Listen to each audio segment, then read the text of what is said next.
Bonjour à tous et bienvenue dans ces petits tutos de comptabilité à jour des normes 2025. Donc pour ce tuto, nous allons voir les travaux d'inventaire et plus précisément les amortissements. Donc les amortissements, c'est vraiment la vidéo que je voulais faire en premier parce que je vois beaucoup d'aberrations, aussi bien que ce soit sur des sites qui se titrent experts ou même parfois sur des livres, ça arrive, et également parfois dans des cours. Alors, concernant les amortissements, nous allons voir qu'il y a deux grandes familles d'amortissements. Vous allez, et oui, que deux.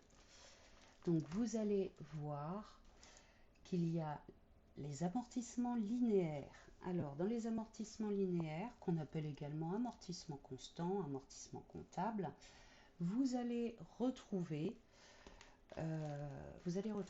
deux amortissements. Donc déjà l'amortissement linéaire, on dit qu'il est constant parce qu'il est constant dans le temps, mais vous allez également avoir l'amortissement variable qui pourtant est constant, parce que lui, il va être constant par rapport à la consommation que l'on va avoir de l'actif. Et nous allons voir également les amortissements dérogatoires, avec dans le lot l'amortissement dégressif, qui est un amortissement dérogatoire.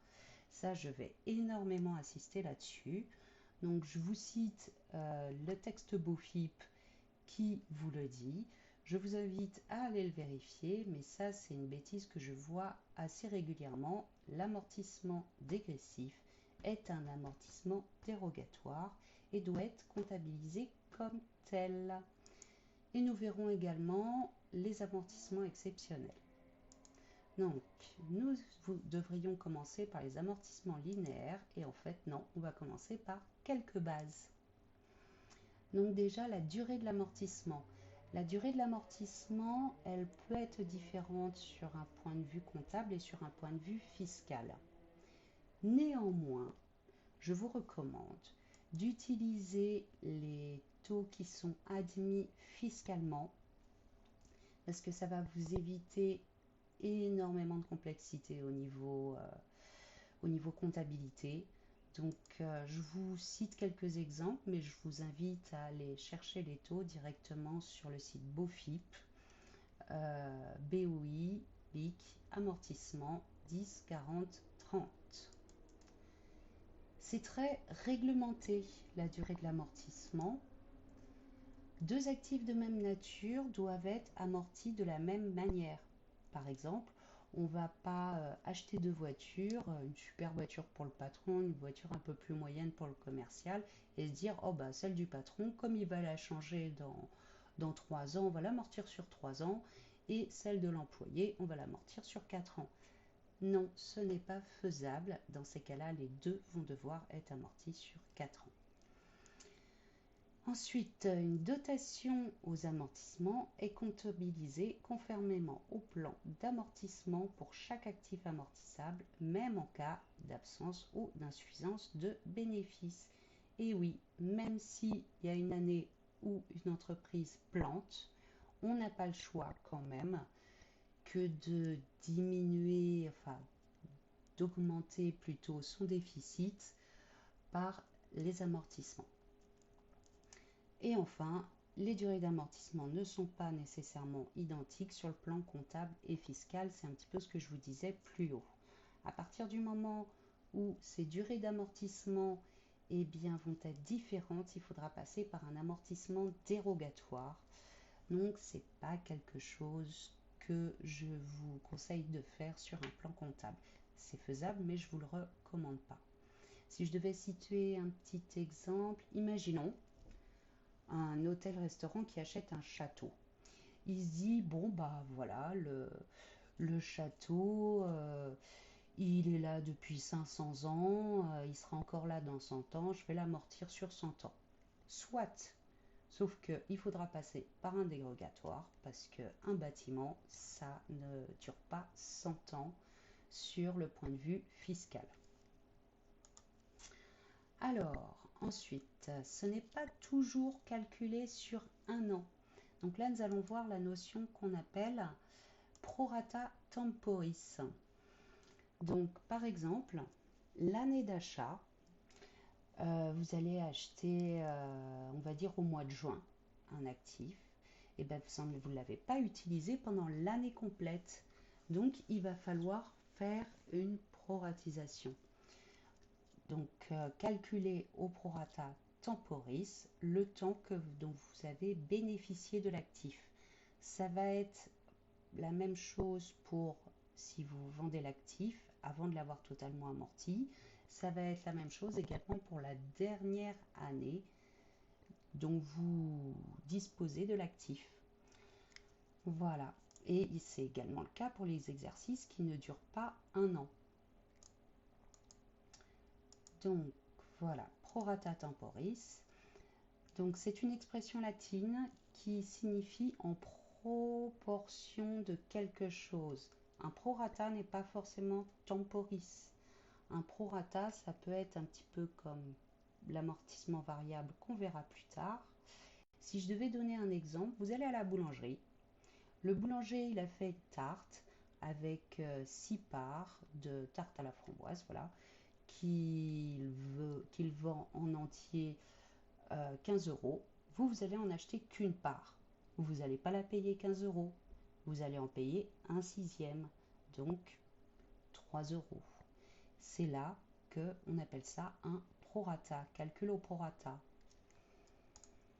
Donc, nous, le cas qui va surtout nous intéresser, c'est le prorata temporis, c'est-à-dire qui est en proportion du temps qui s'écoule. Autre règle très importante, les terrains ne sont pas des biens amortissables. Donc, à part les carrières, mais c'est un cas assez spécifique. Donc là, je vous recommanderais d'aller voir ça d'un peu plus près si vous tombez sur le cas. Il y a peu de risques au niveau de l'examen. Les immobilisations financières non plus ne sont pas des biens amortissables, à part certains cas dans les amortissements exceptionnels. Je vous invite également à aller voir le site BOFIP pour avoir les quelques rares petites exceptions à la règle. Voilà, donc nous allons revenir à notre plan d'amortissement et nous allons regarder tout de suite l'amortissement linéaire constant dans le temps. Donc, le plus facile à calculer de plus. Une annuité classique, ça va être la valeur à l'actif, donc la valeur qui va être inscrite dans votre compte 2, votre compte d'immobilisation, divisé par le nombre d'années. Donc, je vous mets un petit exemple assez basique. Donc, un immeuble industriel d'1 million d'euros amorti sur 20 ans, on fait 1 million divisé par 20, on obtient 50 000 euros par an. Sauf que, comme je vous ai parlé du prorata temporis, il va falloir proratiser tout ça. Donc, la valeur active divisée par le nombre d'années, ça ne change pas. Et ensuite, on va multiplier par le nombre de jours utilisés. Donc, 360 ou 365, les deux sont admis.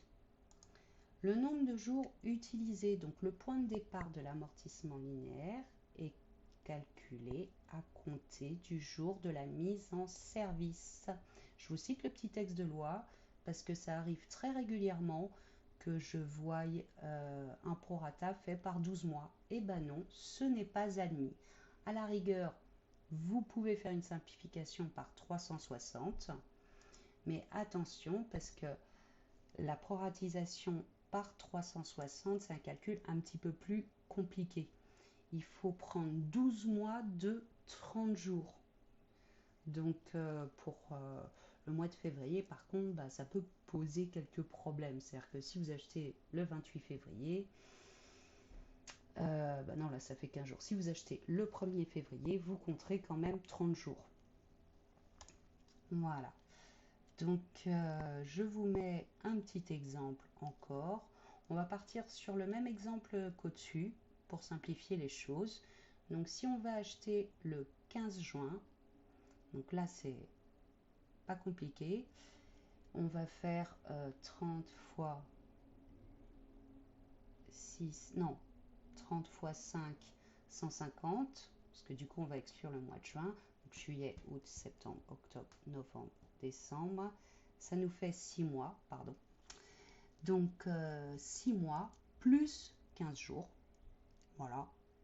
Donc on obtient 195 jours fois divisé par 360, donc on obtient 27 083,33 pour la première année d'investissement.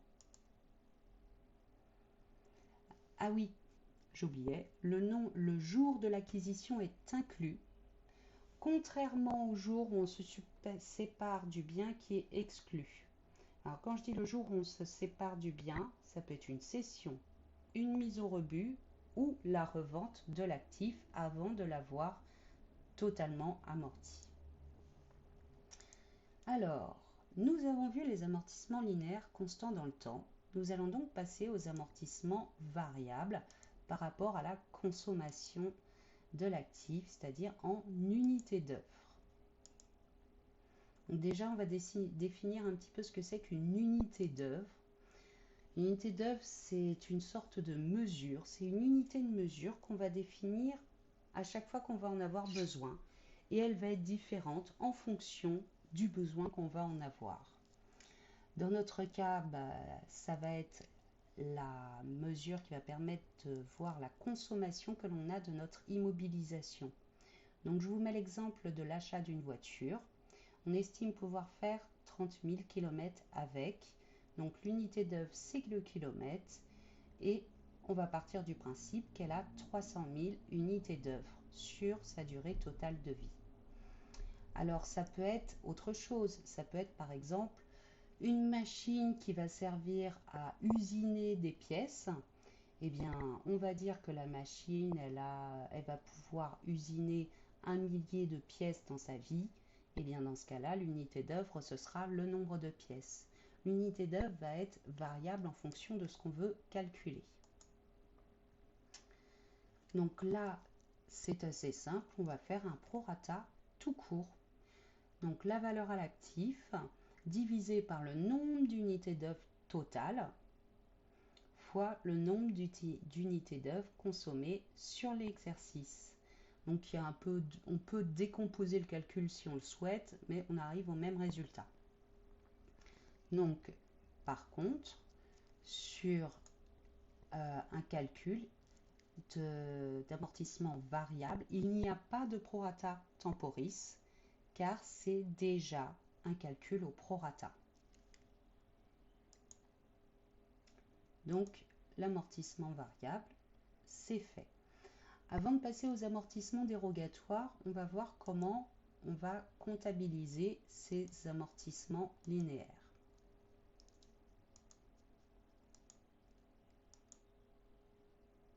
Donc, nous allons comptabiliser l'amortissement au débit.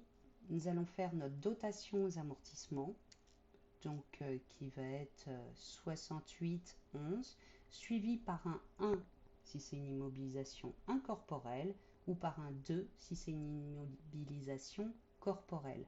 C'est assez important parce que si vous partez après dans de l'analyse ou autre, vaut mieux détailler au maximum vos comptes. Donc le compte d'immobilisation, lui par contre, il est assez simple à trouver. Ça va être votre compte 2 classique auquel en deuxième position, vous allez mettre un 8. Tout simplement. Donc cette façon de comptabiliser ne changera pas. C'est l'amortissement linéaire, c'est le plus facile. Voilà. Nous allons donc pouvoir passer enfin aux amortissements dérogatoires, en commençant par le dégressif. Alors là, accrochez-vous parce que c'est du costaud. Donc déjà, il y a des conditions d'accès assez strictes, qui restent quand même ouvertes, mais assez strictes quand même. Donc, en fonction du type d'entreprise, au fur et à mesure des années, ils ont vraiment élargi. Donc, c'est quasi tout le monde maintenant qui peut faire un amortissement dégressif.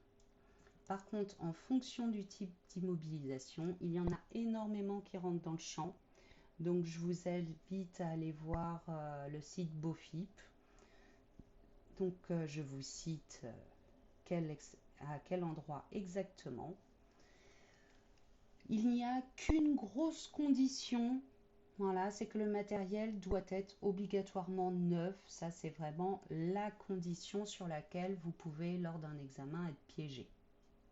Donc, il faut le regarder d'un peu plus près. Bon, ça passe pas pour les amortissements, pour les actifs d'occasion. Il va vous falloir faire 2 plans d'amortissement. C'est là que ça se complique un peu. Donc vous allez avoir le plan d'amortissement dégressif, ce qui est assez logique. Dedans, il va falloir calculer 2 taux. Et enfin, vous allez avoir le plan d'amortissement dérogatoire, étant donné que c'est un amortissement dérogatoire. Voilà. L'amortissement dérogatoire, vous allez le voir par la suite, ça reprend en fait, on va devoir faire 2 calculs d'amortissement, donc l'amortissement dégressif, et on va devoir imaginer qu'il y a également un amortissement linéaire et on va comparer les deux. Mais bon, ça on y reviendra. Pour l'instant, on va faire le plan d'amortissement dégressif et accrochez-vous parce que c'est du costaud. Il va falloir dans un premier temps calculer le taux d'amortissement linéaire majoré. Alors, c'est comme le taux d'amortissement linéaire classique, sauf qu'on va le majorer avec un coefficient. Ce coefficient, dans l'ensemble, c'est celui que je vous cite sur cette page, mais il en existe d'autres pour certaines immobilisations. Je vous invite donc à aller voir le site BOFIP et à vérifier que votre amortissement fait bien partie du cas général. Ensuite, vous allez donc passer au calcul du taux. Donc c'est assez simple, c'est 1 divisé par le nombre d'années totales à amortir fois le coefficient de majoration. Ensuite, il va vous falloir déterminer le taux d'amortissement dégressif. Donc là, c'est un poil plus compliqué. C'est 1 divisé par le nombre d'années restant à amortir. Par exemple, vous avez un amortissement qui va se faire sur 10 ans. Eh bien, la première année, c'est 1 divisé par 10. La deuxième année, ça va être 1 divisé par 9. L'année suivante, 1 divisé par 8. Et ainsi de suite jusqu'à atteindre 1. Et enfin, on va pouvoir calculer l'amortissement dégressif. Donc, il va falloir comparer les 2 taux que l'on a calculés avant et prendre le taux le plus avantageux, c'est-à-dire le plus gros. Et enfin, on va pouvoir calculer notre amortissement. Ouais, c'est tout un programme, hein, je vous l'ai dit. On va prendre la valeur nette comptable. Donc la valeur nette comptable, c'est la valeur de l'actif moins tous les amortissements que l'on a déjà passés. Donc la première année, ça va être valeur à l'actif moins 0. Forcément, on n'a passé encore aucun amortissement. L'année suivante, ça va être la valeur à l'actif, toutes les années suivantes d'ailleurs, moins notre compte 28. Ah, oui. Oh, c'est un peu plus compliqué, on va voir ça après. Le prorata temporis, dans le cas d'un amortissement dégressif, se calcule en nombre de mois et non plus en nombre de jours. Donc, valeur nette comptable fois le taux conservé, fois le nombre de mois utilisés divisé par 12. Donc, ça va être à compter du mois de l'acquisition quand c'est pour une acquisition. Par contre, quand c'est une cession ou une mise au rebut, eh bien à ce moment-là, on va exclure le dernier mois de détention. C'est-à-dire on va exclure le mois qui est entamé jusqu'auquel on a gardé l'actif. Je vous mets un petit exemple, ça va être beaucoup plus parlant. Donc, une machine industrielle achetée le 20 novembre, valeur à l'actif 200 000, amortie sur 4 ans. Donc, amortie sur 4 ans. On se retrouve ici dans notre coefficient de majoration. Donc, 1,25. Coefficient de majoration, 1,25. On calcule le taux de l'amortissement linéaire majoré. Donc 1 divisé par 4, 1 divisé par le nombre d'années totales amorties sur 4 ans, fois 1,25, notre coefficient de majoration, on obtient 0,3125, ce qui signifie 31,25%. Ensuite, nous allons calculer le taux d'amortissement dégressif. Pour que l'exemple soit un petit peu plus parlant, j'ai calculé tous les taux dégressifs.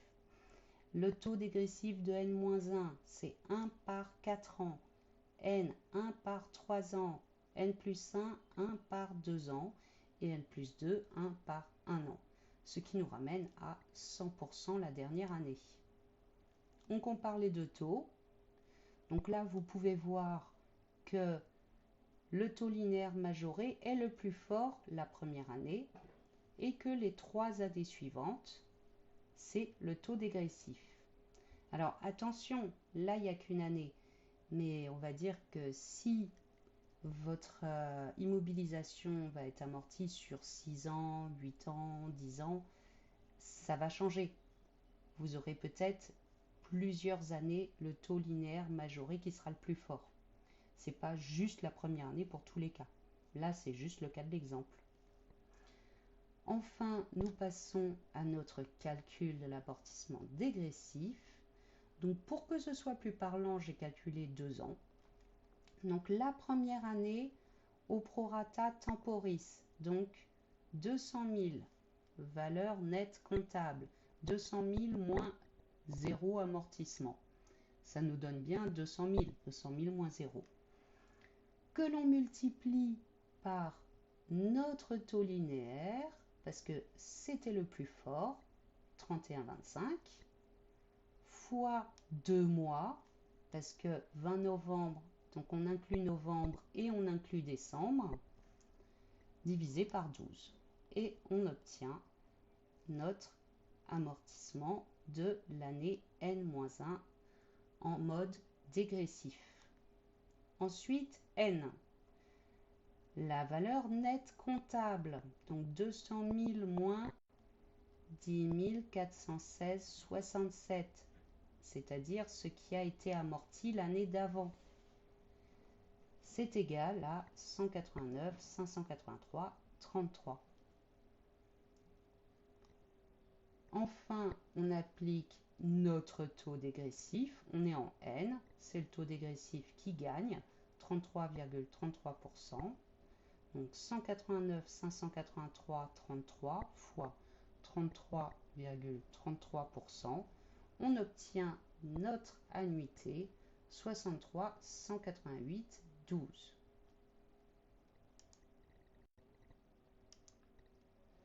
Je vous l'ai mis dans un tableau pour que ce soit un petit peu plus parlant. Donc N-1, notre base d'amortissement est de 200 000 car on n'a encore rien amorti, c'est normal. On obtient notre dotation de 10 416,67. Ce qui fait qu'il nous reste après amortissement 189 583,33.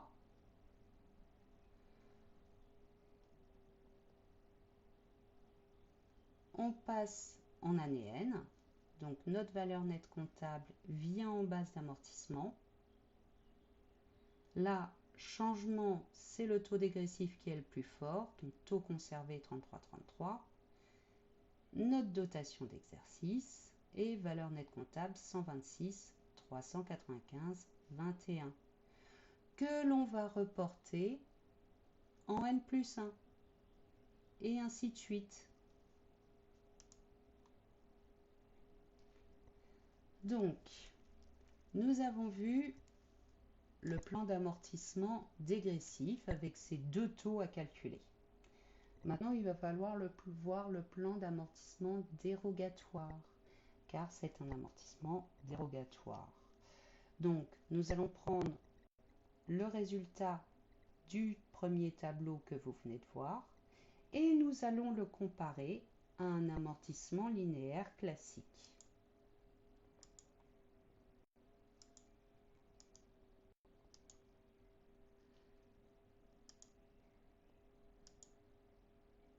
Voilà ce que ça donne. Donc, on reporte nos amortissements dégressifs. Vous voyez bien, c'est la même chose que ce que l'on a là, avec un petit peu moins de détails. Donc c'est important de faire les deux tableaux pour conserver les détails. Et nous allons calculer à côté un amortissement linéaire classique. Donc la base d'amortissement restera toujours la même pour celui-là, comme on l'a vu dans le cas précédent. La première année a été proratisée et la dernière année également. C'est intéressant parce que là, vous pouvez voir qu'il n'y a que 4 ans sur l'amortissement dégressif, alors qu'il y a 5 ans sur l'amortissement linéaire. C'est parfaitement normal parce que notre amortissement sur 4 ans, la première année est entamée, et bien la 5e année également, il va bien falloir terminer d'amortir. Donc c'est parfaitement logique. Nous allons mettre ces deux amortissements en comparaison dans les deux dernières colonnes. Donc, la dotation de la première année, on voit que le dégressif est plus fort que le linéaire. Le dégressif, le linéaire, le dégressif l'emporte. Donc, on va faire le calcul dégressif moins linéaire. On va obtenir 4861,11 qui vont aller dans les dotations. Et ça va être comme ça jusqu'en n+2. Sauf en n+3, où là, l'amortissement dégressif, c'est 0. L'amortissement linéaire, c'est 44 444,44. À ce moment-là, on va faire une reprise. Et il est important de constater que nos dotations au total et notre reprise au total sont du même montant. Bon, là, il y a une différence d'1 centime. Ça vient des arrondis. Donc, n'hésitez pas à vérifier les arrondis et à corriger si nécessaire. Comment est-ce qu'on comptabilise tout ça maintenant? Déjà, notre amortissement linéaire que l'on va constater chaque année de façon classique.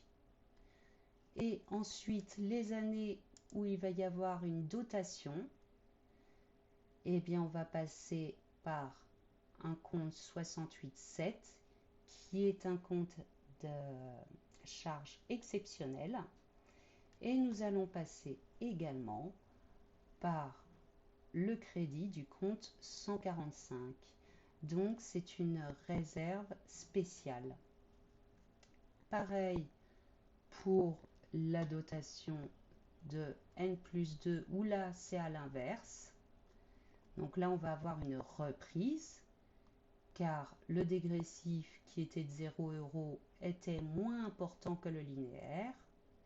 Dans ce cas-là, on inverse les comptes et là, ce n'est plus un compte de charge, c'est un compte de produit exceptionnel qui est employé.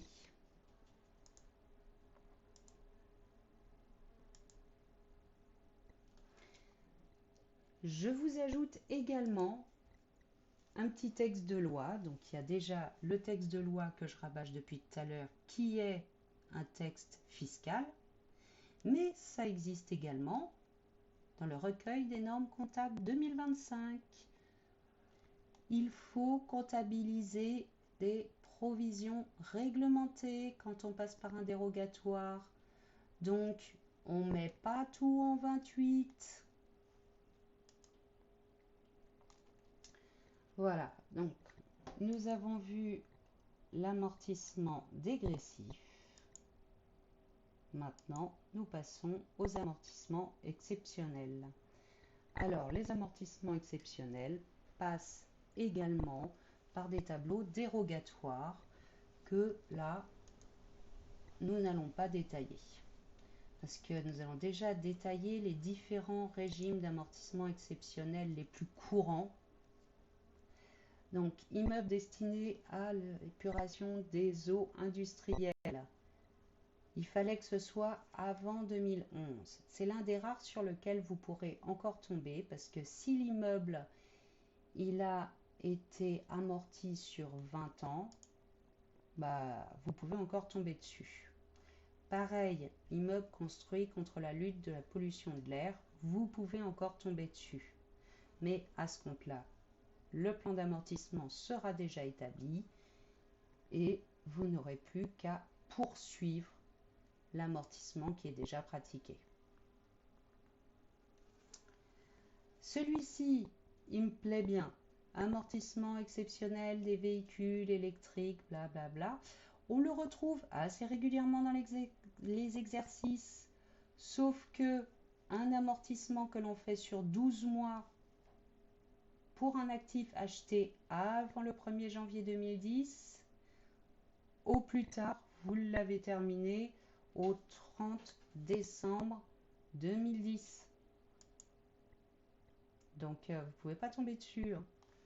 Régime des amortissements exceptionnels, protection de l'environnement. Toujours pareil, 12 mois, 1er janvier 2011. Donc, c'est-à-dire que au plus tard, au 31 décembre 2011, il n'existe plus ce genre d'amortissement. Et donc là, pareil pour le matériel destiné à réduire le niveau acoustique des installations. Enfin, oui, celui-ci également, les immobilisations acquises ou créées au moyen de certaines primes d'équipement. Donc, il y a peu de chances que vous tombiez dessus, puisque 2026, on est en 2025, 19 ans, ce ne sont pas des immeubles, donc ça ne s'amortit pas sur 20 ans. Alors, celui-là, c'est mon chouchou, parce que je l'ai vu passer dans plein d'exercices. Les dépenses d'acquisition de logiciels sur 12 mois acquis avant le 1er janvier 2017. Donc, au plus tard, au mois de décembre 2017, c'est fini. 5, 6, 7, 8, ça veut dire que ça fait 8 ans qu'on n'en trouve plus. Bon, on continue. Matériel destiné à réaliser des économies d'énergie et production d'énergie renouvelable. On tombe toujours sur le même cas. Durée de 12 mois. Acquisition avant le 1er janvier 2011. Pareil, ça ne se trouve plus. Enfin, régime des amortissements exceptionnels. Immeuble construit dans le cadre d'opérations d'aménagement du territoire. Alors là, ça va dépendre du lieu et donc je vous invite à aller sur le site BOFIP parce qu'il peut encore y en avoir étant donné qu'un amortissement, l'amortissement va être à peu près sur 20 ans. Disons que vous pouvez en trouver jusqu'en 2035, mais c'est toujours pareil. Le plan d'amortissement doit déjà avoir été établi et il n'y a plus qu'à le suivre. Et donc, c'est vraiment la première année où ça joue dessus. Toujours pareil pour le secteur hôtelier, café et restaurant. Entre 2006 et 2009, il y avait une aide pour les mises en conformité des différents équipements. Donc pareil, ça n'a plus lieu d'être. Ça y est. Nous avons fait le tour des principaux amortissements exceptionnels. Il en existe quelques autres. Je vous invite à aller consulter le site BOFIP, mais c'est très compliqué d'être dedans. Alors, nous allons voir un petit peu la place des amortissements dérogatoires dans le bilan. Pour ça, j'ai pris le bilan qui vient du recueil de normes françaises, du recueil de normes françaises comptables de janvier 2025, histoire d'être bien à jour. Un amortissement linéaire classique, ça va vous faire diminuer l'actif. La dotation aux amortissements dérogatoires va vous faire augmenter le passif et la reprise sur les amortissements dérogatoires va vous faire diminuer le passif.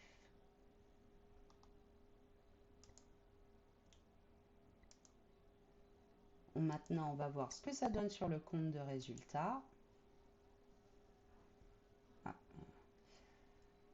Donc, l'amortissement linéaire classique, c'est une charge d'exploitation. Donc, ça va rentrer dans le résultat d'exploitation. Contrairement à la dotation aux amortissements dérogatoires, qui elle va être une charge exceptionnelle, et la reprise des amortissements dérogatoires, qui elle va être un produit exceptionnel. C'est pour ça vraiment que j'insistais au départ, c'est parce que ça va vous changer votre compte de résultat ainsi que votre bilan. Donc c'est important de comptabiliser correctement les amortissements dérogatoires. Donc j'espère que cette vidéo vous a plu. On se retrouve à la prochaine vidéo.